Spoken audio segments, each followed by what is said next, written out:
मेरे को ना तो धन दौलत है, मैं अपने कागज़ भरे आ, मेरे 18,691 रुपए मेरे खाते ਦੇ ਸੀਗੇ। ਜਿਹੜੇ ਦੇਸ਼ ਦੀ ਸੱਤਾ ਦੀ ਤਾਕਤ ਹੈ, ਇਹਦਾ ਆਨੰਦ 2,000 ਪਰਿਵਾਰ ਦੇਸ਼ ਦੇ ਭੋਗ ਰਹੇ ਆ, ਬਿਜ਼ਨਸਮੈਨ ਤੇ ਸਿਆਸਤਦਾਨ। ਜੋ ਬੰਦਾ ਸਕਿਲਡ ਹੋਊਗਾ, ਐਜੂਕੇਟਡ ਹੋਊਗਾ, ਉਹਦੇ ਪੈਰਾਂ 'ਚ ਚਾਹੇ ਚੱਪਲ ਹੈ, ਫਟੇ ਕੱਪੜੇ ਆ, ਉਹਦਾ ਆਤਮ ਵਿਸ਼ਵਾਸ ਇੰਨਾ ਵੱਡਾ ਹੋਊਗਾ, ਵੱਡੇ ਤੋਂ ਵੱਡੇ ਅਧਿਕਾਰੀ ਨਾਲ ਵੀ ਅੱਖ 'ਚ ਅੱਖ ਪਾ ਕੇ ਗੱਲ ਕਰ। 95% ਸਾਰੀਆਂ ਸਿਆਸੀ ਪਾਰਟੀਆਂ ਦੇ ਜਿਹੜੇ ਏਜੰਡੇ ਇੱਕੋ ਤਰ੍ਹਾਂ ਦੇ ਨੇ, ਆਪਣੇ ਪਰਿਵਾਰ ਨੂੰ ਉੱਪਰ ਚੁੱਕਣਾ, ਪੈਸਾ ਇਕੱਠਾ ਕਰਨਾ। ਇੱਥੇ ਕੋਈ ਬਹੁਤ ਵੱਡਾ ਠੇਕੇਦਾਰ ਪੈਸੇ ਵਾਲਾ ਬੰਦਾ ਹੀ ਚੁਣਾਵ ਲੜ ਸਕਦਾ। ਜਿਹੜਾ ਬੰਦਾ ਆਪਣੀ ਘਰ 'ਚੋਂ ਮਿਹਨਤ ਦੀ, ਖੂਨ ਪਸੀਨੇ ਦੀ ਕਮਾਈ 'ਚੋਂ ਕਰੋੜਾਂ ਰੁਪਏ ਲਾ ਕੇ ਚੁਣਾਵ 'ਚ ਚੋਣ ਜਿੱਤੇਗਾ, ਉਹ ਆਪਣਾ ਐਮਪਾਇਰ, ਸਾਮਰਾਜ ਵੱਡਾ ਬਣਾਉਣ ਲਈ ਹੋਰ ਕੋਸ਼ਿਸ਼ ਕਰੇਗਾ। ਜੇ ਅੱਜ ਉਹਨੇ 10 ਕਰੋੜ ਰੁਪਏ ਖਰਚੇ ਤਾਂ ਕਿਤੇ ਨਾ ਕਿਤੇ 20 ਕਰੋੜ ਰੁਪਏ ਅਗਲੇ 5 ਸਾਲ 'ਚ ਵਸੂਲਣ ਦੀ ਕੋਸ਼ਿਸ਼ ਕਰੇਗਾ। ਵਜੀਫੇ 'ਤੇ ਪੜ੍ਹਿਆ, ਕਾਲਜ ਦੇ ਗੇਟਕੀਪਰ ਦਾ ਸਾਈਕਲ ਮੰਗ ਕੇ ਲਿਆਂਦਾ ਹੁੰਦਾ ਸੀ ਪ੍ਰੈਕਟਿਸ ਕਰਨ ਵਾਸਤੇ ਬਾਕਸਿੰਗ। ਕਦੇ ਨਹੀਂ ਸੋਚਿਆ ਸੀ ਵੀ ਜਿਸ ਕਾਲਜ 'ਚ 20-25 ਲੱਖ ਦੀਆਂ ਕਾਰਾਂ 'ਤੇ ਬੱਚੇ ਪੜ੍ਹਨ ਆਉਂਦੇ ਆ, ਉਸ ਕਾਲਜ ਨੂੰ ਰਿਪਰੈਜ਼ੈਂਟ ਕਰੋ। ਸਾਰੇ ਦਰਸ਼ਕਾਂ ਦਾ ਮੈਂ ਦਮਨਪ੍ਰੀਤ ਕੌਰ ਸਵਾਗਤ ਕਰਦੀ ਹਾਂ। ਦਰਸ਼ਕੋ, 2022 ਦੀਆਂ ਚੋਣਾਂ ਦਾ ਬਿਗਲ ਵੱਜ ਚੁੱਕਿਆ ਹੈ। ਰਵਾਇਤੀ ਪਾਰਟੀਆਂ ਦੇ ਨਾਲ ਆਜ਼ਾਦ ਉਮੀਦਵਾਰ ਵੀ ਆਪਣੀ ਕਿਸਮਤ ਅਜਮਾ ਰਹੇ ਆ। ਅੱਜ ਸਾਡੇ ਨਾਲ ਮੌਜੂਦ ਨੇ ਖਰੜ ਤੋਂ ਆਜ਼ਾਦ ਉਮੀਦਵਾਰ ਖੜੇ ਜਸਵਿੰਦਰ ਸਿੰਘ ਜੱਸੀ ਹੋਰੀ। ਸਰ, ਤੁਹਾਡਾ ਬਹੁਤ-ਬਹੁਤ ਸਵਾਗਤ ਹੈ ਜੀ। ਸਤਿ ਸ਼੍ਰੀ ਅਕਾਲ ਦਮਨਪ੍ਰੀਤ ਜੀ, ਧੰਨਵਾਦ ਜੀ। ਸਰ, ਸਭ ਤੋਂ ਪਹਿਲਾਂ ਇਹੀ ਜਾਣਨਾ ਚਾਹਾਂਗੇ ਕਿ ਤੁਹਾਨੂੰ ਕੀ ਲੱਗਦਾ ਹੈਗਾ, ਇਹ ਲੋਕ ਰਵਾਇਤੀ ਪਾਰਟੀਆਂ ਨੂੰ ਛੱਡ ਕੇ ਆਜ਼ਾਦ ਉਮੀਦਵਾਰ ਦਾ ਸਾਥ ਦੇਣਗੇ? ਬਿਲਕੁਲ। ਜਿੱਥੇ ਵੀ ਪੂਰੇ ਪੰਜਾਬ ਭਰ 'ਚ, ਮੈਂ ਇਕੱਲੇ ਖਰੜ ਦੀ ਨਹੀਂ ਗੱਲ ਕਰਦਾ, ਜਿੱਥੇ ਵੀ ਪੂਰੇ ਪੰਜਾਬ 'ਚ ਲੋਕਾਂ ਕੋਲ ਇਸ ਵਾਰੀ ਆਪਸ਼ਨ ਹੈ, ਬਿਹਤਰ ਉਮੀਦਵਾਰ ਆ ਜੋ ਆਪਣੀ ਗੱਲ, ਆਪਣਾ ਏਜੰਡਾ, ਆਪਣਾ ਮਕਸਦ ਲੋਕਾਂ ਨੂੰ ਸਮਝਾਉਣ 'ਚ ਕਾਮਯਾਬ ਹੋ ਰਿਹਾ, ਜਿਹਦੇ ਕੋਲ ਪੂਰੀ ਟੀਮ ਹੈ, ਮੈਨੇਜਮੈਂਟ ਦੀ ਟੀਮ ਹੈ ਪੂਰੀ, ਇਮਾਨਦਾਰੀ ਨਾਲ ਜੋ ਲੋਕ ਕੰਮ ਕਰਨਗੇ। ਇਸ ਵਾਰ ਪੰਜਾਬ 'ਚ ਕਾਫੀ ਜਾਗ੍ਰਿਤੀ ਆਈ ਹੋਈ ਹੈ। ਕਿਸਾਨ ਅੰਦੋਲਨ ਤੋਂ ਬਾਅਦ ਲੋਕਾਂ ਦੇ ਅੰਦਰ ਸਰਕਾਰਾਂ ਪ੍ਰਤੀ ਗੁੱਸਾ ਉਹਨਾਂ ਦਾ ਖੁੱਲ੍ਹ ਕੇ ਸਾਹਮਣੇ ਆ ਰਿਹਾ, ਸਿਸਟਮ ਪ੍ਰਤੀ ਗੁੱਸਾ ਖੁੱਲ੍ਹ ਕੇ ਸਾਹਮਣੇ ਆ ਰਿਹਾ। ਸੋ ਕਿਤੇ ਨਾ ਕਿਤੇ ਉਮੀਦ ਹੈ ਵੀ ਲੋਕ ਉਸ ਜਿਹੜਾ ਉਹਨਾਂ ਦਾ ਗੁੱਸਾ ਅੰਦਰ ਭਰਿਆ ਹੋਇਆ, ਔਰ ਕਹਿ ਵੀ ਲੋਕ ਖੁੱਲ੍ਹ ਕੇ ਕਹਿ ਰਹੇ ਆ ਵੀ ਇਸ ਵਾਰੀ ਸਿਆਸੀ ਪਾਰਟੀਆਂ ਨੂੰ ਸਬਕ ਸਿਖਾਉਣਾ। ਸੋ ਉਹ ਕਿਸ ਤਰੀਕੇ ਸਿਖਾਉਂਦੇ ਆ, ਆਉਣ ਵਾਲੀ 10 ਮਾਰਚ ਨੂੰ ਜੋ ਨਤੀਜੇ ਆਉਣਗੇ, ਭਰਵਾਂ ਹੁੰਗਾਰਾ ਮਿਲ ਰਿਹਾ ਜੀ। ਵੋਟਰ ਨੂੰ ਕਿੰਨਾ ਕਨਵਰਟ ਕਰ ਪਾਉਂਦੇ ਆ ਪੋਲਿੰਗ ਵਾਲੇ ਦਿਨ, ਉਸ 'ਤੇ ਸਾਰੀ ਤਾਕਤ ਲਾਉਣ ਦੀ ਬਹੁਤ ਜ਼ਰੂਰਤ ਹੈ ਜੀ। ਸਰ, ਤੁਸੀਂ ਕਾਂਗਰਸ ਪਾਰਟੀ ਨਾਲ ਜੁੜੇ ਰਹੇ, ਲੰਮਾ ਸਮਾਂ ਤੁਸੀਂ ਜਿਹੜਾ ਕਾਂਗਰਸ ਪਾਰਟੀ ਦੇ ਵਿੱਚ ਕੰਮ ਕੀਤਾ ਹੈਗਾ ਆ, ਟਿਕਟ ਨਹੀਂ ਮਿਲੀ, ਆਜ਼ਾਦ ਉਮੀਦਵਾਰ ਦੇ ਤੌਰ ਤੇ ਤੁਸੀਂ ਚੋਣ ਲੜਨੀ ਸ਼ੁਰੂ ਕਰ ਦਿੱਤੀ। ਕੀ ਲੱਗਦਾ ਹੈਗਾ ਆ ਕਿ ਉਸ ਦਾ ਨੁਕਸਾਨ ਹੋ ਸਕਦਾ ਜਾਂ ਫਿਰ ਫਾਇਦਾ ਹੋਊਗਾ? ਦੇਖੋ, ਮੈਂ ਜ਼ਿੰਦਗੀ 'ਚ ਕੋਈ ਵੀ ਫੈਸਲਾ ਲਿਆ ਨੁਕਸਾਨ ਫਾਇਦਾ ਦੇਖ ਕੇ ਨਹੀਂ ਲਿਆ, ਆਪਣੇ ਦਿਲ ਦੀ, ਆਪਦੀ ਅੰਤਰਾਤਮਾ ਦੀ ਆਵਾਜ਼ ਸੁਣ ਕੇ ਫੈਸਲਾ ਲਿਆ। ਮੈਂ ਕਾਲਜ ਦੇ ਵਿੱਚ ਜਦੋਂ ਪੜ੍ਹਦਾ ਸੀਗਾ, ਬਾਕਸਿੰਗ ਮੈਂ ਕਦੇ ਸੁਪਨੇ 'ਚ ਨਹੀਂ ਸੋਚਿਆ ਸੀ ਮੈਂ ਬਾਕਸਿੰਗ ਖੇਡੂੰਗਾ। ਇੱਦਾਂ ਹੀ ਅਚਾਨਕ ਸਬਬ ਬਣਿਆ, ਪੂਰੀ ਸ਼ਿੱਦਤ ਨਾਲ ਮਿਹਨਤ ਕੀਤੀ, ਇੰਡੀਆ ਪਾਕਿਸਤਾਨ ਗੇਮਸ ਦੇ ਕੈਂਪ ਤੱਕ ਪਹੁੰਚਿਆ, ਕਾਲਜ ਦਾ ਸਰਵੋਤਮ ਵਿਦਿਆਰਥੀ ਬਣਿਆ। ਹਰ ਸਾਲ ਕਾਲਜ ਦੇ ਮੈਗਜ਼ੀਨ 'ਚ ਮੇਰੀ ਇੰਡੀਵਿਜੂਅਲ ਫੋਟੋ ਛਪਦੀ ਸੀਗੀ। ਤੋ ਕਦੇ ਸੋਚ ਕੇ ਫੈਸਲਾ ਨਹੀਂ ਲਿਆ, ਜੋ ਚੀਜ਼ ਨੂੰ ਦਿਲ ਕੀਤਾ। ਹਾਂ, ਮੈਂ ਮਿਹਨਤ ਕੀਤੀ, ਮੇਰੇ ਅੰਦਰ ਜਜ਼ਬਾ ਜ਼ਰੂਰ ਹੈ। ਮੈਂ ਇਹੀ ਪਰਮਾਤਮਾ ਅੱਗੇ ਅਰਦਾਸ ਕਰਦਾ ਹਰ ਰੋਜ਼, ਗੁਰਦੁਆਰੇ, ਮੰਦਰ, ਮਸਜਿਦ, ਜਿੱਥੇ ਵੀ ਜਾ ਕੇ ਮੱਥਾ ਟੇਕਦਾ, ਜੇ ਮੈਂ ਸੱਚਾ, ਜੋ ਮੈਂ ਗਰੀਬਾਂ, ਦੱਬੇ ਕੁਚਲਿਆਂ ਲਈ ਜੋ ਆਪਣਾ ਜ਼ਿੰਦਗੀ 'ਚ ਏਜੰਡਾ ਰੱਖਿਆ, ਜੋ ਸਮਾਜ ਦੇ ਵਿੱਚ ਸਭ ਤੋਂ ਪਿੱਛੇ ਰਹਿ ਗਏ ਆ ਲੋਕ, ਠੀਕ ਹੈ, ਜਿਨ੍ਹਾਂ ਨੂੰ ਸਹੀ 'ਚ ਵਿਕਸਿਤ ਕਰਨ ਦੀ ਲੋੜ, ਉਹਨਾਂ ਨੂੰ ਉਹਨਾਂ ਦਾ ਜੀਵਨ ਉੱਚਾ ਚੁੱਕਣ ਦੀ ਜ਼ਰੂਰਤ ਹੈ, ਜਿਨ੍ਹਾਂ ਨੂੰ ਇਹ ਐਕਚੁਅਲ 'ਚ ਕਾਂਗਰਸ ਪਾਰਟੀ ਦੀ ਸਹੀ ਵਿਚਾਰਧਾਰਾ ਹੈ। ਪਰ ਕਾਂਗਰਸ ਪਾਰਟੀ ਦੀ ਲੀਡਰਸ਼ਿਪ ਆ ਜਿਹੜੀ ਮੌਜੂਦਾ ਸਮੇਂ ਦੀ, ਉਹ ਉਸ 'ਤੇ ਪਹਿਰਾ ਦੇਣ 'ਚ ਕਿਤੇ ਨਾ ਕਿਤੇ ਨਾਕਾਮ ਹੋ ਰਹੀ ਹੈ। ਮਤਲਬ ਉਹ ਦੁਨਿਆਵੀ ਚੀਜ਼ਾਂ ਦੇ ਵਿੱਚ ਉਲਝੇ ਹੋਏ ਆ ਵੀ ਉਹ ਇਹ ਸੋਚਦੇ ਆ ਮੈਨੂੰ ਇਸ ਕਰਕੇ ਨਹੀਂ ਟਿਕਟ ਦਿੱਤੀ ਕਿ ਵੀ ਜੱਸੀ ਕੋਲੇ ਪੈਸੇ ਨਹੀਂ ਹੈਗੇ ਇੰਨੇ, ਇਹ ਵਜੀਫੇ 'ਤੇ ਪੜ੍ਹਿਆ ਆਮ ਘਰ ਦਾ ਮੁੰਡਾ, ਇਹ ਖਰੜ ਸ਼ਹਿਰ ਦੀ ਸੀਟ ਹੈ, ਇੱਥੇ ਕੋਈ ਬਹੁਤ ਵੱਡਾ ਠੇਕੇਦਾਰ ਪੈਸੇ ਵਾਲਾ ਬੰਦਾ ਹੀ ਚੁਣਾਵ ਲੜ ਸਕਦਾ। ਅਤੇ ਇਹਨਾਂ ਚੀਜ਼ਾਂ ਦੀਆਂ ਜਿਹੜਾ ਕੀ ਕਹਿੰਦੇ ਐਗਜ਼ਾਮਪਲਾਂ ਲੈ ਕੇ ਉਮੀਦਵਾਰ ਸੈੱਟ ਕੀਤੇ ਜਾਂਦੇ ਆ। ਬਹੁਤ ਸਾਰਾ ਜਿਹਦੇ ਕੋਲ ਪੈਸਾ ਹੁੰਦਾ, ਜੋ ਇਨਸਾਨ ਇੰਨਾ ਸਾਰਾ ਪੈਸਾ ਖਰਚ ਕਰਕੇ ਆਪਣੀ ਸੀਟ ਪਹਿਲਾਂ ਤਾਂ ਲਵੇਗਾ ਫਿਰ ਜਿੱਤੇਗਾ ਸੀਟ ਨੂੰ, ਉਸ ਇਨਸਾਨ ਤੋਂ ਤੁਸੀਂ ਕਿੰਨੀ ਕੁ ਪਬਲਿਕ ਹਿੱਤਾਂ ਦੇ ਭਲੇ ਦੀ ਉਮੀਦ ਰੱਖ ਸਕਦੇ ਹੋ? ਕਿਸੇ ਵੀ ਪਾਰਟੀ ਦਾ ਬੰਦਾ, ਮੈਂ ਕਾਂਗਰਸ ਨੂੰ ਇਹ ਦੋਸ਼ ਨਹੀਂ ਲਾ ਰਿਹਾ, ਚਾਹੇ ਅਕਾਲੀ ਦਲ ਆ, ਬੀਜੇਪੀ ਆ, ਕਾਂਗਰਸ ਹੈ, ਜਿਹੜਾ ਬੰਦਾ ਆਪਣੀ ਘਰ 'ਚੋਂ ਮਿਹਨਤ ਦੀ, ਖੂਨ ਪਸੀਨੇ ਦੀ ਕਮਾਈ 'ਚੋਂ ਕਰੋੜਾਂ ਰੁਪਏ ਲਾ ਕੇ ਚੁਣਾਵ 'ਚ ਚੋਣ ਜਿੱਤੇਗਾ, ਉਹ ਆਪਣਾ ਐਮਪਾਇਰ, ਸਾਮਰਾਜ ਵੱਡਾ ਬਣਾਉਣ ਲਈ ਹੋਰ ਕੋਸ਼ਿਸ਼ ਕਰੇਗਾ। ਜੇ ਅੱਜ ਉਹਨੇ 10 ਕਰੋੜ ਰੁਪਏ ਖਰਚੇ ਤਾਂ ਕਿਤੇ ਨਾ ਕਿਤੇ 20 ਕਰੋੜ ਰੁਪਏ ਅਗਲੇ 5 ਸਾਲ 'ਚ ਵਸੂਲਣ ਦੀ ਕੋਸ਼ਿਸ਼ ਕਰੇਗਾ ਜੀ। ਮੈਂ ਤਾਂ ਪਿੰਡ ਜਾ ਕੇ ਪਿਛਲੇ 8-9 ਮਹੀਨਿਆਂ ਤੋਂ ਲੋਕਾਂ ਨੂੰ ਇਹੀ ਚੀਜ਼ਾਂ 'ਤੇ ਉਹਨਾਂ ਨੂੰ ਜਾਗਰਿਤ ਕਰ ਰਿਹਾ, ਸਮਝਾਉਣ ਦੀ ਕੋਸ਼ਿਸ਼ ਕਰ ਰਿਹਾ ਵੀ ਤੁਹਾਡੇ ਅਧਿਕਾਰ ਕੀ ਹੈ।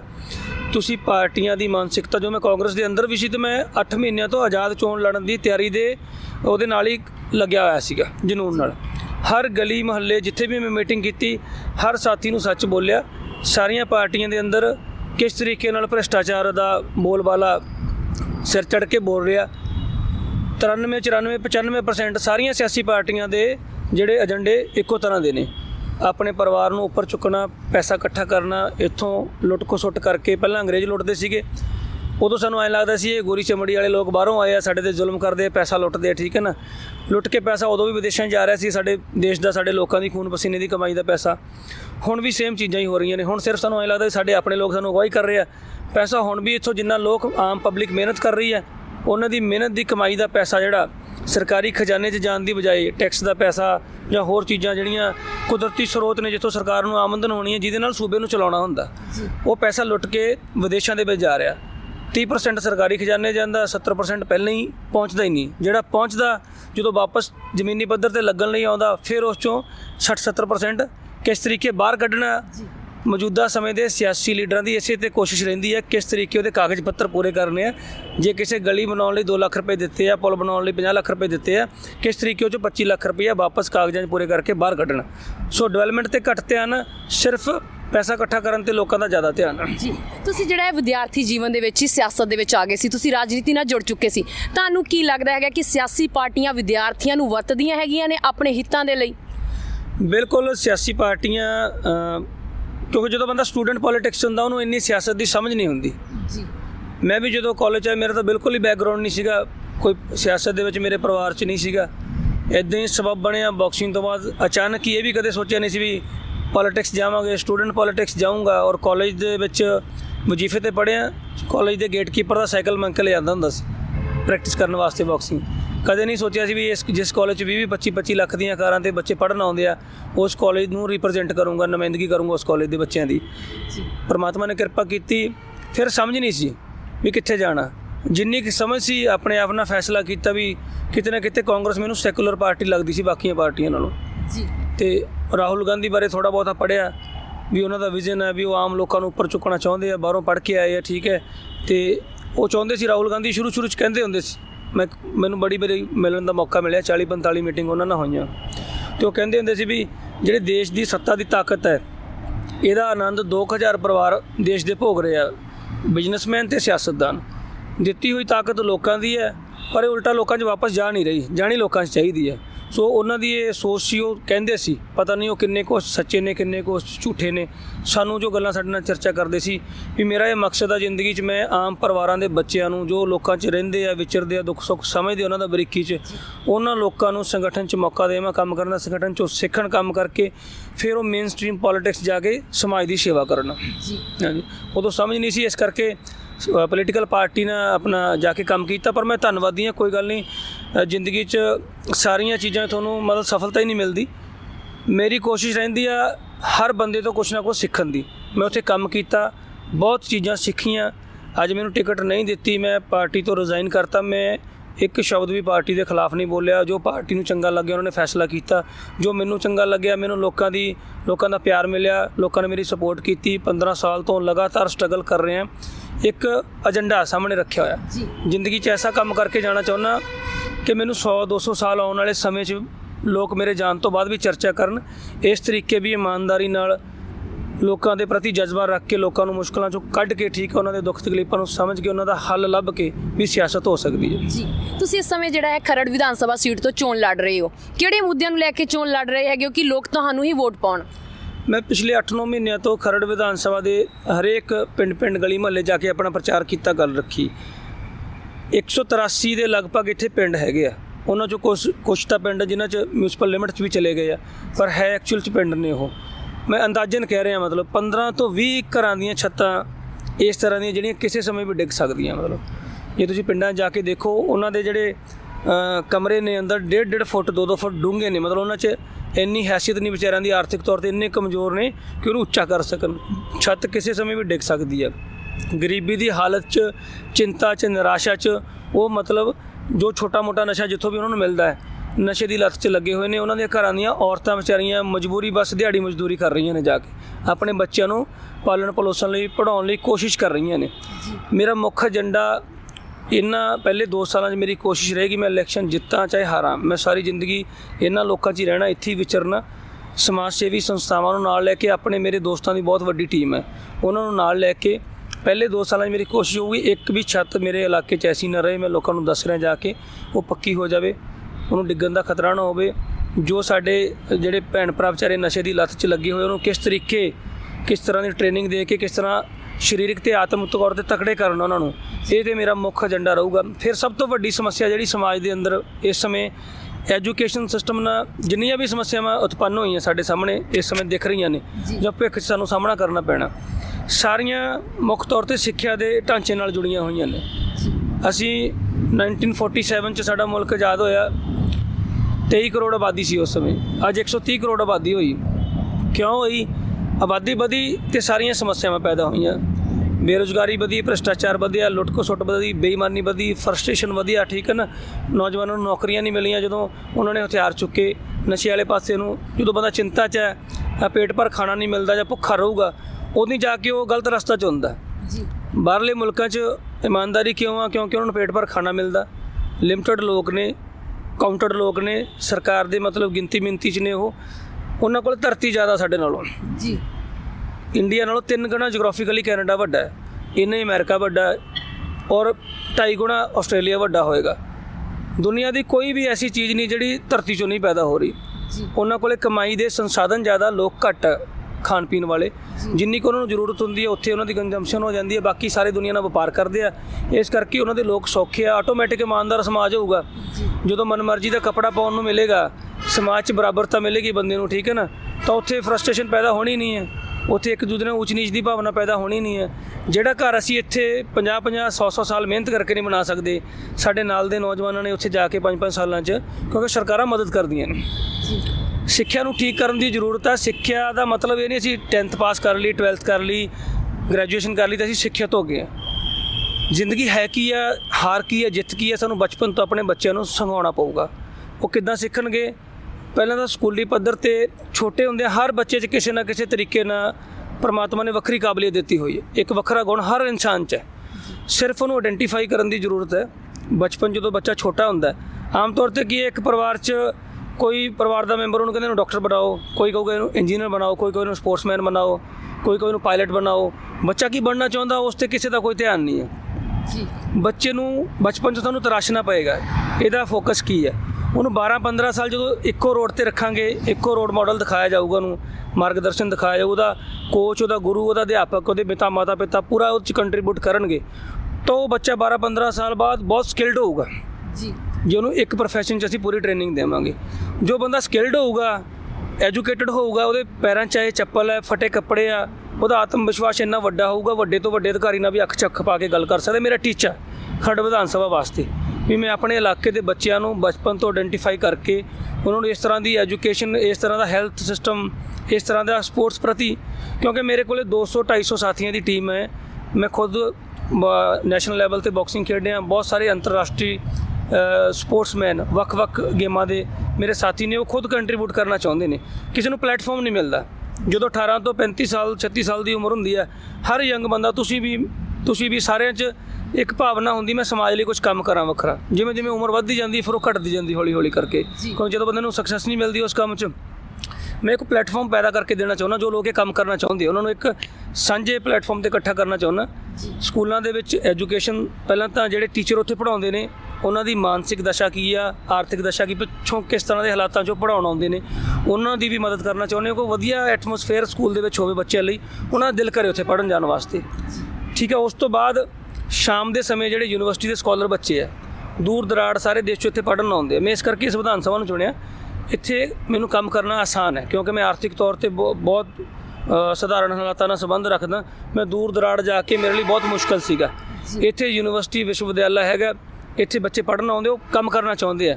ਸ਼ਾਮ ਨੂੰ ਹਰ ਇੱਕ ਪਿੰਡ ਗਲੀ ਮੁਹੱਲੇ 'ਚ ਗਰੀਬਾਂ ਦੇ ਬੱਚਿਆਂ ਨੂੰ ਫ੍ਰੀ ਟਿਊਸ਼ਨ, ਸਕੂਲ 'ਚ ਪੜ੍ਹਾਈ ਵੱਖਰੀ ਹੋਏਗੀ, ਸ਼ਾਮ ਨੂੰ ਬੱਚਿਆਂ ਨੂੰ ਵੱਖਰੇ ਤੌਰ 'ਤੇ ਟ੍ਰੇਨਡ ਕੀਤਾ ਜਾਏਗਾ। ਸਪੋਰਟਸ ਨੇ ਇਸ ਕਰਕੇ ਜੋੜਨਾ ਚਾਹੁੰਦੇ ਆ, ਕਿਉਂਕਿ ਸਪੋਰਟਸ, ਜਦੋਂ ਬੰਦਾ ਸਪੋਰਟਸਮੈਨ ਆ, ਜੋ ਆਤਮਿਕ ਤੌਰ 'ਤੇ ਤਕੜਾ ਹੋਊਗਾ, ਫਿਜ਼ੀਕਲੀ ਵੀ ਤਕੜਾ ਹੋਣਾ ਜ਼ਰੂਰੀ ਹੈ ਜੀ। ਫਿਜ਼ੀਕਲੀ ਤਕੜਾ ਹੋਊਗਾ ਤਾਂ ਡੋਲੇਗਾ ਨਹੀਂ ਜ਼ਿੰਦਗੀ ਦੀ ਮੁਸੀਬਤਾਂ ਤੋਂ। ਮੈਂ ਖੁਦ ਆਪਣੇ 'ਤੇ ਇਹ ਗੱਲ ਟਰਾਇਲ ਕੀਤੀ ਹੋਈ। ਮੈਂ ਬੜੀਆਂ ਚਿੰਤਾਵਾਂ, ਮੁਸ਼ਕਲਾਂ 'ਚ ਮਤਲਬ ਲੰਘਿਆ। ਮੈਨੂੰ ਅਗਲੇ ਦਿਨ ਦੇ ਵੀ ਖਾਣੇ ਦਾ ਫਿਕਰ ਹੁੰਦਾ ਹੈ ਵੀ ਮੈਂ ਕਿਸ ਤਰ੍ਹਾਂ ਬੰਦੋਬਸਤ ਕਰਨਾ ਉਹਦਾ। ਪਰ ਮੈਂ ਜਦੋਂ ਦਿਨ 24 ਘੰਟੇ 'ਚ ਇੱਕ ਵਾਰੀ ਐਕਸਰਸਾਈਜ਼ ਕਰਦਾ ਪ੍ਰੋਪਰ, ਤਾਂ ਮੇਰੀ ਸਾਰੀ ਟੈਨਸ਼ਨ ਦੂਰ ਹੋ ਜਾਂਦੀ ਹੈ। ਤਾਂ ਮੈਂ ਗਲਤ ਰਸਤੇ ਨਹੀਂ ਗਿਆ। ਜੇ ਜਿੰਨੀਆਂ ਚਿੰਤਾਵਾਂ 'ਚ ਮੈਂ ਆਪਣਾ ਜੀਵਨ ਗੁਜ਼ਾਰਿਆ ਪਿਛਲੇ 18-19 ਸਾਲ, ਜਿੰਨੀਆਂ ਮੁਸ਼ਕਲਾਂ 'ਚੋਂ ਕੱਢਿਆ ਆਪਣੇ ਆਪ ਨੂੰ, ਮੇਰੀ ਜਗ੍ਹਾ ਤੇ ਬਹੁਤ ਸਾਰੇ ਸਾਥੀ ਹਿੰਮਤ ਛੱਡ ਜਾਂਦੇ ਜਾਂ ਗਲਤ ਰਸਤੇ ਜਾਂਦੇ ਜਾਂ ਸੁਸਾਈਡ ਕਰਦੇ, ਪਰ ਮੇਰੀ ਸਪੋਰਟਸ ਨੇ, ਮੇਰੀ ਐਕਸਰਸਾਈਜ਼ ਨੇ ਮੈਨੂੰ ਬਚਾ ਕੇ ਰੱਖਿਆ। ਮੈਨੂੰ ਫਿਰ ਹਿੰਮਤ ਮਿਲਦੀ 24 ਘੰਟੇ ਵਾਸਤੇ ਨਹੀਂ, ਜ਼ਿੰਦਗੀ ਬਹੁਤ ਲੰਬੀ ਹੈ। ਸਪੋਰਟਸ ਜਿਹੜਾ ਬੰਦਾ ਮੈਚ ਖੇਡਦਾ, ਹਾਰਦਾ ਜਿੱਤਦਾ, ਇੱਕ ਦੂਸਰੇ ਨੂੰ ਫਿਰ ਉਹ ਹੱਗ ਕਰਦੇ ਆ, ਖੁਸ਼ੀ ਨਾਲ ਮੁਬਾਰਕਬਾਦ ਦਿੰਦੇ ਆ, ਅਗਲੇ ਦਿਨ ਫਿਰ ਕੋਸ਼ਿਸ਼ ਕਰਦੇ ਆ ਵੀ ਨਹੀਂ ਖਤਮ ਨਹੀਂ ਹੋਇਆ ਮੁਕਾਬਲਾ, ਫਿਰ ਲੜਾਂਗੇ, ਅਗਲੀ ਵਾਰੀ ਜਿੱਤਣ ਦੀ ਕੋਸ਼ਿਸ਼ ਕਰਾਂਗੇ। ਇਸੇ ਤਰ੍ਹਾਂ ਜ਼ਿੰਦਗੀ ਹੈ। ਜੇਕਰ ਇਸੇ ਕਿਸੇ ਚੀਜ਼ 'ਚੋਂ ਸਕਸੈਸਫੁਲ ਨਹੀਂ ਹੋਏ ਤਾਂ ਸਾਨੂੰ ਅੱਗੇ ਵਧਣ ਲਈ ਸਪੋਰਟਸ ਪ੍ਰੇਰਨਾ ਦਿੰਦੀ ਹੈ। ਅਤੇ ਮੇਰਾ ਕੋਸ਼ਿਸ਼ ਰਹੇਗੀ ਬੱਚਿਆਂ ਨੂੰ ਟ੍ਰੇਨਿੰਗ ਇਸ ਤਰ੍ਹਾਂ ਦੀ, ਪਿੰਡ ਜਾ ਕੇ ਕਿਸ ਤਰ੍ਹਾਂ ਪੁਲਿਸ 'ਚ ਭਰਤੀ ਹੋਣਾ, ਕਿਸ ਤਰ੍ਹਾਂ ਆਰਮੀ ਦੀ ਟ੍ਰੇਨਿੰਗ 'ਚ ਭਰਤੀ ਹੋਣਾ, ਬੱਚਿਆਂ ਨੂੰ ਨੌਲੇਜ ਨਹੀਂ ਵਿਚਾਰਿਆਂ ਨੂੰ, ਕਿਸ ਤਰ੍ਹਾਂ ਦੀ ਡਾਈਟ ਲੈਣੀ, ਉਹਨਾਂ ਨੂੰ ਬਹੁਤ ਸਧਾਰਨ ਖੁਰਾਕ ਖਾ ਕੇ ਵੀ ਅਸੀਂ ਬਹੁਤ ਅੱਗੇ ਵਧ ਸਕਦੇ ਹਾਂ। ਠੀਕ ਹੈ, ਇੱਕ ਬਹੁਤ ਤਰ੍ਹਾਂ ਭਰਮ ਪੈਦਾ ਕੀਤਾ ਜਾਂਦਾ ਵੀ ਨਹੀਂ ਜੇ ਬਹੁਤ ਤਕੜਾ ਬੋਡੀ ਬਿਲਡਰ ਬਣਨਾ, ਬਹੁਤ ਤਕੜਾ ਸਪੋਰਟਸਮੈਨ ਬਣਨਾ ਤਾਂ ਬਹੁਤ ਹਾਈ ਕੁਆਲਿਟੀ ਦੀ ਡਾਈਟ ਚਾਹੀਦੀ ਹੈ। ਸਧਾਰਨ ਤੋਂ ਸਧਾਰਨ ਲੋਕਾਂ ਨੇ ਵੀ ਦੁਨੀਆ ਦੇ ਵਿੱਚ ਮਿਸਾਲਾਂ ਕਾਇਮ ਕੀਤੀਆਂ। ਸਾਡੇ ਸਾਹਮਣੇ ਹਜ਼ਾਰਾਂ ਮਿਸਾਲਾਂ ਨੇ। ਸਿਰਫ ਉਹਨਾਂ ਨੂੰ ਮੋਟੀਵੇਟ ਕਰਨਾ ਚਾਹੁੰਦਾ, ਉਹਨਾਂ ਦੇ ਅੰਦਰ ਆਤਮ ਵਿਸ਼ਵਾਸ ਭਰਨਾ ਚਾਹੁੰਦਾ। ਜਦ ਤੱਕ ਅਸੀਂ ਸਮਾਜ ਦੇ ਜਿਹੜੇ ਸਭ ਤੋਂ ਗਰੀਬ ਝੁੱਗੀਆਂ ਬਸਤੀਆਂ, ਦਲਿਤ ਸਾਡੇ ਭੈਣਾਂ ਭਰਾਵਾਂ ਦੇ ਬੱਚੇ ਆ, ਮਜ਼ਦੂਰੀ ਕਰਨ ਵਾਲੇ ਦੇ ਬੱਚੇ ਆ, ਉਹਨਾਂ ਨੂੰ ਸਿੱਖਿਅਤ ਨਹੀਂ ਕਰਾਂਗੇ, ਉਹਨਾਂ ਨੂੰ ਉਂਗਲ ਫੜ ਕੇ ਉਸ ਜੋ ਗੰਦਗੀ ਦੀ ਜ਼ਿੰਦਗੀ ਉਹ ਵਿਚਾਰੇ ਜੀ ਰਹੇ ਆ ਬਦ ਹਾਲਤ ਵਿੱਚ, ਉਹਨੂੰ ਬਾਹਰ ਕੱਢ ਕੇ ਨਹੀਂ ਲਿਆਵਾਂਗੇ, ਤਦ ਤੱਕ ਆਪਸ 'ਚ ਭਾਈਚਾਰਾ ਨਹੀਂ ਵਧੇਗਾ, ਮਾਨਸਿਕਤਾ ਇੱਕ ਦੂਸਰੇ ਪ੍ਰਤੀ ਕੁੜੱਤਣ ਭਰੀ ਰਹੇਗੀ। ਸੋ ਉਹਨਾਂ ਨੂੰ ਕੱਢ ਕੇ ਲਿਆਉਣਾ ਬਹੁਤ ਜ਼ਰੂਰਤ ਹੈ ਉੱਥੋਂ। ਇਹ ਮੇਰਾ ਮੁੱਖ ਏਜੰਡਾ। ਇਸ ਇਲਾਕੇ ਵਾਸਤੇ 200-250 ਕਰੋੜ ਰੁਪਏ ਦਾ ਹੌਸਪੀਟਲ ਕਿਸ ਤਰੀਕੇ ਬਣ ਸਕਦਾ, ਇਸ ਮਾਡਲ 'ਤੇ ਪਿੰਡ ਜਾ ਕੇ ਚਰਚਾ ਕੀਤੀ। ਕਿਸ ਤਰੀਕੇ ਮੈਂ ਪੂਰੀ ਖਰੜ ਵਿਧਾਨ ਸਭਾ ਦੇ 316 ਬੂਥ ਨੇ, 2,60,000 ਲਗਭਗ ਵੋਟਰ ਨੇ ਸਾਡੇ ਇੱਥੇ, ਔਰ ਹਰ ਬੂਥ 'ਤੇ 20 ਬੰਦੇ ਇਸ ਤਰ੍ਹਾਂ ਦੇ ਨੇ, 20 ਪਰਿਵਾਰ ਜਿਨ੍ਹਾਂ ਦੀ ਆਰਥਿਕਤਾ ਬਹੁਤ ਚੰਗੀ ਹੈ, ਬਹੁਤ ਮਜ਼ਬੂਤ ਆ, ਜਿਹੜੇ ਬਹੁਤ ਖੁਸ਼ੀ ਨਾਲ ਮਹੀਨੇ ਦਾ 2,000 ਰੁਪਇਆ ਸਮਾਜ ਸੇਵਾ ਵਾਸਤੇ ਕੱਢ ਕੇ ਆਪਣੇ ਪਰਿਵਾਰ ਵਾਸਤੇ ਸਮਝ ਲੈਣ, ਆਪਣੀ ਗਲੀ ਵਾਸਤੇ, ਮੁਹੱਲੇ ਦੇ ਲੋਕਾਂ ਵਾਸਤੇ ਸਮਝ ਲੈਣ। ਉਹਨਾਂ ਤੋਂ ਕੰਟਰੀਬਿਊਟ ਕਰਾ ਕੇ ਪਿੰਡ ਜਾ ਕੇ ਉਹਨਾਂ ਨੂੰ ਜਾਗਰੂਕ ਕਰੂੰਗਾ। ਉਹਦੇ ਨਾਲ ਅਸੀਂ ਇੱਕ ਹੌਸਪੀਟਲ ਦਾ ਨਿਰਮਾਣ ਕਰਾਂਗੇ। ਪਲੱਸ ਸਾਡੇ ਇਲਾਕੇ 'ਚੋਂ ਕਿੰਨਾ ਡੀਜ਼ਲ, ਪੈਟਰੋਲ, ਹੋਰ ਜਿਹੜੀਆਂ ਖਾਣ ਪੀਣ ਦੀਆਂ ਵਸਤਾਂ ਟੈਕਸ ਦੇ ਰੂਪ 'ਚ ਅਸੀਂ ਸਰਕਾਰ ਨੂੰ ਪੈਸਾ ਦਿੰਦੇ ਹਾਂ, ਉਹਦੀ ਪੂਰੀ ਗਿਣਤੀ ਮਿਣਤੀ ਆਪਣੇ ਸਾਥੀਆਂ ਦੇ ਨਾਲ ਜਿਹੜੇ ਇਸ ਕੰਮ 'ਚ ਮਾਹਿਰ ਨੇ, ਉਹਨਾਂ ਦੀ ਮੁਹਾਰਤ ਜਿਹੜੀ ਹੈਗੀ ਆ, ਉਹ ਤੋਂ ਮੈਂ ਉਹਦੀ ਮਦਦ ਲੈ ਕੇ ਕਿੰਨਾ ਪੈਸਾ ਟੈਕਸ ਦੇ ਰੂਪ 'ਚ ਸਾਡਾ ਖਜ਼ਾਨੇ ਜਾ ਰਿਹਾ, ਉਹਦੇ ਬਦਲੇ ਸਾਨੂੰ ਕੀ ਆ ਰਿਹਾ, ਉੱਥੋਂ ਕੁਝ ਪੈਸਾ ਹੌਸਪੀਟਲ ਵਾਸਤੇ ਕੱਢ ਕੇ ਕੁਝ ਸਮਾਜ ਸੇਵੀ ਸੰਸਥਾਵਾਂ ਨੂੰ ਨਾਲ ਲੈ ਕੇ ਇੱਕ ਹੌਸਪੀਟਲ ਖੜ੍ਹਾ ਕਰਨਾ ਚਾਹੁੰਦਾ ਵੀ ਇਸ ਇਲਾਕੇ ਦੇ ਲੋਕਾਂ ਦਾ ਉੱਥੇ ਵੱਡੀ ਤੋਂ ਵੱਡੀ ਵੀ ਬਿਮਾਰੀ ਨਾਲ ਲੋਕ ਮੁਫਤ ਇਲਾਜ ਕਰਾ ਸਕਣ, ਜੋ ਬਹੁਤ ਕਮਜ਼ੋਰ ਆਰਥਿਕ ਹਾਲਾਤਾਂ ਦੇ ਵਿੱਚ ਆਪਣਾ ਜੀਵਨ ਬਤੀਤ ਕਰ ਰਹੇ ਨੇ। ਔਰ ਇਹ ਮਾਡਲ ਸਿਰਫ ਮੈਂ ਸਾਰੇ ਦੇਸ਼ 'ਚ ਘੁੰਮਿਆ ਫਿਰਿਆ, ਦੇਸ਼ ਦਾ ਕੋਈ ਵੀ ਐਸਾ ਜ਼ਿਲ੍ਹਾ ਨਹੀਂ ਜਿੱਥੇ ਮੈਂ ਨਹੀਂ ਕੰਮ ਕੀਤਾ, ਨਹੀਂ ਗਿਆ, ਮੇਰਾ ਕੋਈ ਨਹੀਂ ਸਾਥੀ ਹੈ। ਉੱਥੋਂ ਸਿੱਖ ਕੇ ਆਇਆ ਸਾਰੀਆਂ ਚੀਜ਼ਾਂ ਨੂੰ। ਮੈਂ ਇੰਨਾ ਸਮਝਿਆ ਸਾਡੇ ਪੰਜਾਬ ਦੇ ਅੰਦਰ ਇੰਨੀ ਜ਼ਿਆਦਾ ਗਰੀਬੀ ਨਹੀਂ ਹੈ। ਜਿਹੜੇ ਸੂਬਿਆਂ 'ਚ ਮੈਂ ਘੁੰਮਿਆ ਫਿਰਿਆ, ਯੂਪੀ, ਬਿਹਾਰ, ਝਾਰਖੰਡ, ਛੱਤੀਸਗੜ੍ਹ, 50-50 ਕਿਲੋਮੀਟਰ ਕੱਚੇ ਘਰ ਨੇ ਲਗਾਤਾਰ, ਪੈਰਾਂ 'ਚ ਪਾਉਣ ਨੂੰ ਚੱਪਲ ਨਹੀਂ, ਖਾਣ ਨੂੰ ਦਾਣੇ ਨਹੀਂ ਉਹਨਾਂ ਕੋਲੇ, ਨੰਗੇ ਬਦਨ ਘੁੰਮਦੇ ਨੇ, ਛੱਤ ਪਾਉਣ ਨੂੰ ਕੱਚੇ ਘਰਾਂ ਦੀ ਮਤਲਬ ਕਿਸ ਤਰ੍ਹਾਂ ਦੀਆਂ ਛੱਤਾਂ ਨਹੀਂ ਹਨ। ਉੱਥੋਂ ਸਿੱਖਿਆ ਮੈਂ ਸਾਰੇ ਮੁਲਕ ਨੂੰ ਨਹੀਂ ਬਦਲ ਸਕਦਾ, ਕਿਉਂਕਿ ਮੈਂ ਖੁਦ ਜੀਵਨ 'ਚ ਸੰਘਰਸ਼ ਕਰ ਰਿਹਾ ਬਹੁਤ, ਪਰ ਮੈਂ ਇੱਕ ਇਲਾਕੇ ਨੂੰ ਬਦਲ ਸਕਦਾ ਜਿੱਥੇ ਮੇਰੇ ਕੋਲੇ ਬਹੁਤ ਸਾਰੇ ਸੰਸਾਧਨ ਆ, ਮੇਰੇ ਦੋਸਤਾਂ ਦੇ ਰੂਪ 'ਚ 2-2.5 ਹਜ਼ਾਰ ਲੋਕਾਂ ਦੀ ਮੇਰੇ ਸਾਥੀਆਂ ਦੀ ਟੀਮ ਹੈ, ਜਿਹੜੇ ਸਮਾਜ ਸੇਵਾ ਭਾਵਨਾ ਰੱਖਦੇ ਆ, ਕੰਮ ਕਰਦੇ ਆ। ਉਹ ਚੰਡੀਗੜ੍ਹ ਦੇ ਸਰਾਊਂਡਿੰਗ ਰਹਿੰਦੇ ਸਾਰੇ। ਇਸ ਕਰਕੇ ਮੈਂ ਇਸ ਇਲਾਕੇ ਨੂੰ ਚੁਣਿਆ। ਮੈਂ ਇੱਕ ਮਾਡਲ ਦੇ ਰੂਪ 'ਚ ਇਸ ਵਿਧਾਨ ਸਭਾ ਨੂੰ ਖੜਾ ਕਰਨਾ ਚਾਹੁੰਦਾ ਜੀ। ਉਹ ਕਿਸ ਤਰੀਕੇ ਇੱਕ ਐਗਜ਼ਾਮਪਲ ਦੇਣਾ ਚਾਹੂੰਗਾ ਇੱਥੇ ਮੈਂ, ਜਿਸ ਤਰ੍ਹਾਂ ਸਭ ਤੋਂ ਪਹਿਲਾਂ, ਕਿਉਂਕਿ ਨਵਾਂ ਕੰਮ ਕਰਨਾ ਬਹੁਤ ਮੁਸ਼ਕਿਲ ਹੁੰਦਾ ਜੀ। ਦੁਨੀਆ ਦਾ ਇਹ ਦਸਤੂਰ ਹੈ, ਜਦੋਂ ਤੁਸੀਂ ਕੋਈ ਵੱਡਾ ਕਦਮ ਜ਼ਿੰਦਗੀ 'ਚ ਪੁੱਟਦੇ ਹੋ ਤਾਂ ਪਹਿਲਾਂ ਤੁਹਾਡੀ ਆਲੋਚਨਾ ਹੁੰਦੀ ਹੈ, ਲੋਕ ਤੁਹਾਨੂੰ ਕਿੰਤੂ ਪਰੰਤੂ ਕਰਦੇ ਆ, ਤੁਹਾਡਾ ਮਜ਼ਾਕ ਉਡਾਉਂਦੇ ਆ। ਜਦੋਂ ਦੂਜੇ ਕਦਮ ਸਟੈਪ 'ਤੇ ਪਹੁੰਚਦੇ ਫਿਰ ਤੁਹਾਡੀ ਥੋੜ੍ਹੀ ਹਾਂ ਮਿਲਾਉਣ ਲੱਗਦੇ ਆ। ਜਦੋਂ ਤੁਸੀਂ ਸਕਸੈਸ ਹੋ ਜਾਂਦੇ ਫਿਰ ਤੁਹਾਡੀ ਐਗਜ਼ਾਮਪਲ ਆਪਣੇ ਬੱਚਿਆਂ ਨੂੰ ਦਿੰਦੇ ਹੋ। ਜਦੋਂ ਕਿਸੇ ਨੇ ਪਹਿਲੀ ਵਾਰੀ ਹਵਾਈ ਜਹਾਜ਼ ਬਣਾਉਣ ਦਾ ਸੁਪਨਾ ਲਿਆ ਹੋਊਗਾ ਵੀ ਹਵਾ 'ਚ ਬੰਦੇ ਉੱਡਿਆ ਕਰਨਗੇ 200-300, ਟੈਲੀਫੋਨ ਕਦੇ ਕਿਸੇ ਨੇ ਸੋਚਿਆ ਹੋਊਗਾ ਵੀ ਦੂਰ 1000 ਕਿਲੋਮੀਟਰ ਬੈਠਾ ਬੰਦਾ ਇੱਕ ਦੂਸਰੇ ਨਾਲ ਗੱਲ ਕਰ ਸਕਦਾ, ਟੈਲੀਵਿਜ਼ਨ 'ਤੇ ਕਰੋੜਾਂ ਬੰਦੇ ਇੱਕੋ ਫੋਟੋ ਇੱਕੋ ਸਮੇਂ ਦੇਖ ਸਕਦੇ ਆ। ਉਸ ਸਮੇਂ ਚੈਲੰਜ ਵਾਲੀਆਂ ਗੱਲਾਂ ਸੀਗੀਆਂ ਜਦੋਂ ਉਹਨਾਂ ਨੇ ਸੋਚਿਆ ਹੋਣਾ, ਲੋਕਾਂ ਨੇ ਮਜ਼ਾਕ ਉਡਾਇਆ ਹੋਣਾ ਉਹਨਾਂ ਦਾ, ਪਰ ਉਹਨੇ ਮਿਹਨਤ ਕੀਤੀ ਬੜੀ ਵਾਰੀ, ਉਹ 'ਚ ਅਸਫਲ ਵੀ ਹੋਏ ਹੋਣੇ ਆ। ਪਰਿਵਾਰ ਨੇ ਵੀ ਸਾਥ ਛੱਡਿਆ ਹੋਣਾ ਵੀ ਇਹ ਬੰਦੇ ਦਾ ਦਿਮਾਗ ਖਰਾਬ ਹੋ ਗਿਆ। ਠੀਕ ਹੈ, ਹਰ ਬੰਦੇ ਦੇ ਹਾਲਾਤ ਆਉਂਦੇ ਆ। ਮੈਂ ਆਪਣੇ ਜੋ ਹੰਡਾਇਆ ਮੈਂ ਉਹ ਐਕਸਪੀਰੀਅੰਸ ਦੱਸ ਰਿਹਾ ਵੀ ਨਹੀਂ ਇਹ ਚੀਜ਼ ਨਹੀਂ, ਤੂੰ ਕਾਮਯਾਬ ਨਹੀਂ ਹੋਣਾ, ਤੂੰ ਹਿੰਮਤ ਹਾਰਾਉਣ ਵਾਲੇ ਵੀ ਬੰਦੇ ਬਹੁਤ ਆਉਂਦੇ ਆ, ਪਰ ਤੁਹਾਨੂੰ ਖੁਦ ਆਪਣੇ ਆਪ ਨਾਲ ਹੀ ਲੜਨਾ ਪੈਂਦਾ ਅੰਦਰ ਵੀ। ਨਹੀਂ, ਇੱਕ ਜਦੋਂ ਟੀਚਾ ਫਿਕਸ ਕਰ ਲਿਆ, ਔਰ ਦੁਨੀਆ 'ਚ ਮਿਸਾਲ ਉਹਨਾਂ ਬੰਦਿਆਂ ਨੇ ਬਣਾਈ ਹੈ ਜਿਨ੍ਹਾਂ ਨੇ ਬੇਹੱਦ ਤਕਲੀਫਾਂ ਝੱਲੀਆਂ, ਔਰ ਬਹੁਤ ਬਰੀਕੀ 'ਚੋਂ ਭੁੱਖਮਰੀ 'ਚੋਂ ਉੱਠ ਕੇ ਬੰਦਿਆਂ ਨੇ ਦੁਨੀਆ 'ਚੋਂ ਸਭ ਤੋਂ ਉੱਚਾ ਨਾਮ ਉਹਨਾਂ ਲੋਕਾਂ ਦਾ ਹੀ ਹੋਇਆ। ਉਹਨਾਂ ਲੋਕਾਂ ਨੇ ਕਾਮਯਾਬ ਕਰਕੇ ਇੱਕ ਮਾਡਲ ਸੈੱਟ ਕਰਕੇ ਦਿੱਤਾ ਦੁਨੀਆ ਨੂੰ। ਅੱਜ ਇੱਕ ਤੋਂ ਇੱਕ ਬਿਹਤਰ ਦੁਨੀਆ ਹਵਾਈ ਜਹਾਜ਼ ਬਣਾ ਰਹੀ ਹੈ, ਪਰ ਜਿਹਨੇ ਪਹਿਲਾਂ ਬਣਾਇਆ ਸਾਲਾਂ ਬੱਧੀ ਮਿਹਨਤ ਉਹਨੇ ਕੀਤੀ। ਉਹਨੇ ਦੁਨੀਆ ਨੂੰ ਇੱਕ ਰਸਤਾ ਦਿਖਾਇਆ ਸੌਖਾ। ਮੈਂ ਉਸ ਤਰ੍ਹਾਂ ਦਾ ਇੱਕ ਰਸਤਾ ਖਰੜ ਵਿਧਾਨ ਸਭਾ 'ਚ ਇਹ ਸਾਰੀਆਂ ਚੀਜ਼ਾਂ ਨੂੰ ਲਾਗੂ ਕਰਕੇ ਇੱਕ ਸਹੂਲੀਅਤ ਪੈਦਾ ਕਰਕੇ ਦੇਣਾ ਚਾਹੁੰਦਾ, ਜਿਹਨੂੰ ਦੇਖ ਕੇ ਬਾਕੀ ਵਿਧਾਨ ਸਭਾ ਦੇ ਲੋਕ, ਉੱਥੋਂ ਦੇ ਸਿਆਸੀ ਆਗੂ ਆਪਣੇ ਲੋਕਾਂ ਦੀਆਂ ਤਕਲੀਫਾਂ ਘਟਾ ਸਕਣ। ਇਸ ਮਕਸਦ ਨੂੰ ਲੈ ਕੇ ਇਸ ਵਿਧਾਨ ਸਭਾ 'ਚ ਕੰਮ ਕਰ ਰਹੇ ਹਾਂ ਜੀ। ਸਰ, ਜਿਹੜਾ ਤੁਸੀਂ ਮਾਡਲ ਦਿੱਤਾ ਹੈਗਾ ਆ, ਤੁਹਾਨੂੰ ਕੀ ਲੱਗਦਾ ਹੈ ਕਿ ਸਾਡੇ ਲੋਕ ਇੰਨੇ ਕੁ ਜਾਗਰੂਕ ਹੋ ਚੁੱਕੇ ਆ ਕਿ ਰਵਾਇਤੀ ਪਾਰਟੀਆਂ ਤੋਂ ਉੱਠ ਕੇ ਉਹ ਤੁਹਾਡੇ ਮਾਡਲ ਨੂੰ ਤਰਜੀਹ ਦੇਣਗੇ? ਬਿਲਕੁਲ, ਮੈਂ ਤਾਂ ਬਿਲਕੁਲ ਸਧਾਰਨ ਬੰਦਾ। ਮੇਰੇ ਕੋਲ ਨਾ ਤੇ ਧਨ ਦੌਲਤ ਹੈ, ਮੈਂ ਆਪਣੇ ਕਾਗਜ਼ ਭਰੇ ਆ, ਮੇਰੇ 18,691 ਰੁਪਏ ਮੇਰੇ ਖਾਤੇ ਦੇ ਵਿੱਚ ਸੀਗੇ, ਉਹ ਨੋਮੀਨੇਸ਼ਨ 'ਚ ਲਾਏ। ਜੇ ਮੈਨੂੰ ਲੋਕ ਪਿਆਰ ਦੇ ਰਹੇ, ਮੇਰੀ ਗੱਲ ਨੂੰ ਸਮਝ ਰਹੇ, ਤਾਂ ਹੀ ਮੇਰੇ ਅੰਦਰ ਹਿੰਮਤ ਜਾਗੀ ਹੋਈ ਹੈ ਕੰਮ ਕਰਨ ਦੀ। ਇਸ ਵਾਰੀ ਨਹੀਂ ਕਾਮਯਾਬ ਹੋਊਗਾ, ਅਗਲੀ ਵਾਰੀ ਹੋ ਜਾਊਂਗਾ। ਮੈਨੂੰ ਜ਼ਿੰਦਗੀ ਦੇ ਵਿੱਚ ਛੋਟਾ ਮੋਟਾ ਆਪਣਾ ਘਰ ਦਾ ਬੰਦੋਬਸਤ ਮੈਂ ਆਪਣਾ ਕਰ ਲਿਆ, ਰਹਿਣ ਵਾਸਤੇ ਛੱਤ ਦਾ। ਇਸ ਤੋਂ ਬਾਅਦ ਮੈਨੂੰ ਕੋਈ ਲੋਭ ਲਾਲਚ ਨਹੀਂ ਹੈਗਾ। ਮੈਂ ਬਹੁਤ ਜਨੂੰਨ ਨਾਲ ਕੰਮ ਕਰਨਾ ਚਾਹੁੰਦਾ ਵੀ ਜਿੱਥੋਂ ਲੰਘਾ ਸਿਰ ਉੱਚਾ ਕਰਕੇ ਲੰਘਾ।